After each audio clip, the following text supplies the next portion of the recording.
Manipulatori un krāpnieki Latvijas draudzēs.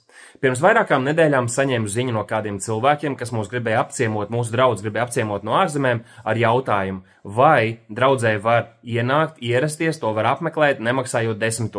Jo kādiem cilvēkiem bija stāstījuši savu personīgo pieredzi, kas ir pilnīgs absurds, un es nevaru iedomāties gan neko, kas ir vēl tālāk no patiesības, ka šiem cilvēkiem nākot uz draudzi pie ieejas tika pieprasīts 10. no viņu ienākumiem, citādāk viņiem nebija atļauts ienākt iekšā dievkalpojumā. Mūsu draudzē došana ir labprātīga, un mūsu draudzē došana ir anonīma. Tātad neviens cilvēks netiek spiests dot, tu to vari darīt, ja tu to vēlies, un neviens arī nezina, ne cik ir tavi ienākumi, ne arī cik tu dod. Un es domāju, ka tas ir ļoti pareizi un bibliski. Bet vēl krietni laika atpakaļ, un jāsaka, ik pa laikam pat ir cilvēki, kas man uzraksta jautājumus vai, teiksim, izaicinājumus, ar kuriem viņi saskarās, atrodoties kādās citās draudzēs šeit pat Latvijā. Un viens bija tāds ļoti konkrēts piemērs par draudzi, kur ne tikai pieprasa tiešām 10. un seko līdzi, lai tas tiktu samaksāts, un ja tas netiek dots, tad ir vai nu grāmatvedis vai mācītājs, kas zvana, lai pārliecinos vai paprasītu, hei, kāpēc nav ienācis nākamais ziedojums. Un tāpat ir arī cilvēki, kuri, es neatceros, kāds tieši tika nodefinēts, bet tā kā, ka tam pēdiņās mācītājiem ir kaut kāda sava īstā kalpošana, un tad ir vēl atbalstītāji, kuri arī tā kā apsolās viņu atbalstīt finansiāli, un tad arī gan par vienu, gan par otru tiek zvanīts, un principā notiek izspiešana, manipulācija cilvēkiem, gan droši vien, lai viņi pieteiktos uz to, gan arī pēc tam, lai tā nauda tiktu dot neatkarīgi no kā, lai šie cilvēki saņemtu to savu naudu. Un Bībele saka, ka būs tādi cilvēki un būs arī tādi kalpotāji, kas nāks kalpošanā, lai kalpot savam vēderam. Viņiem nerūp cilvēki, viņiem nerūp tā draudze, viņiem nerūp tie, ja tā var teikt, cilvēki, pie kuru sirdīm Dievs strādā, viņi tur ir, lai iegūtu sev labumu, lai viņiem būtu ērtāk dzīve, lai viņi varētu darīt lietas, kuras viņi vēlas. Un Bībele saka, lai mēs izvairamies no tādiem cilvēkiem un jāsaka arī no tādām draudzēm.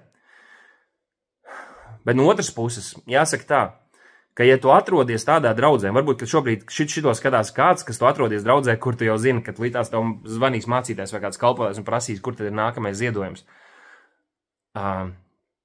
Bībele saka, ka cilvēki pēdējās dienās uzkraus sev tādu sludinātājus, kas sludinās tā, ka ausis niezēs un ka visu, ko cilvēki gribēs dzirdēt, viņi to dabūs. Un šādi cilvēki, jāsaka, arī būs tie, kuri varēs izmantot cilvēkus, jo viņi solīs tev tās visas lietas, kuras tu vēlies, un tev nekas cits neatliks, jo tu gribi, tu kāro pēc tām lietām, kuras tev solīs, ka tu būsi gatavs darīt daudz ko. Nevis labprātīgi, bet piespiedu kārtā un zem manipulācijas, jo tu taču gribi tās lietas, kuras tas cilvēks tev soli.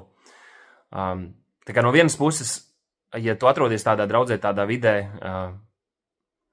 tas arī parāda to, kas ir tavā sirdī. Kāpēc tu tur esi? Tu jau pats savā sirdī zini, ja tu man uzdod to jautājumu, tu jau savā sirdī zini, ka tas nav pareizi, ka tas nav bibliski, ka tas nav morāli, ka tas nav loģiski, tas nav atbilstoši, bet tu turpini tur iet, tu turpini tur ņemt dalību.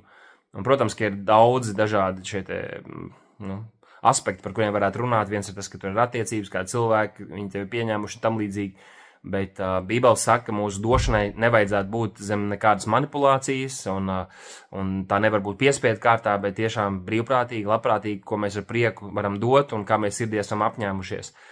Un, jā, tāpēc, ja jūs pazīstat kādu tādu, tad brīdinat viņu, nezinu, padodiet šo video tālāk, lūdziet, lai šis cilvēks sazinās ar kādiem cienījamiem mācītājiem vai garīgiem cilvēkiem, kur var viņiem paskaidrot, bet ja tu esi šobrīd tādā draudzē, tādā vidē, un tu saproti, ka tu to dari zem spiediena, tad pārbaudi savu sirdi un paskaties, kas ir tās lietas, kāpēc tu atrodies tajā draudzē, kas ir tas, ko viņi tev tur sola, ko viņi tev tur māca, un vai tu tur neesi tam dēļ, ka un tu visā šajā nepiedalies tam dēļ, ka tu esi pilns ar miesīgām, pasaulīgām kārībām, un tu gribi šīs materiālās lietas, tu gribi šo veiksmi, tu gribi šo bagātību, un tāpēc tu esi tur, jo tas tev tiek solīts, un tev tos patīk, un tāpēc tu kā jērs tiec nokauts un slaugts, un mums jābūt uzmanīgiem, un es ticu, ka Dievs arī šķīst savu draudzi. Es nesaukšu nevienu konkrēti, bet tādas Latvijā ir daudzas, un tām lietām ir jāceļās gaismā. Ja tas ir pamatotas apsūdzības, ja tas ir pamatotas lietas, kas notiekās, tad tam ir jānāk gaismā, un pirmkārt jau gādā par savu dvēseli, beidz prom no tādām vietām, seko Kristum, pārbaudi, kas notiek ar tavu sirdi, un skaties, ko Dievs darīs.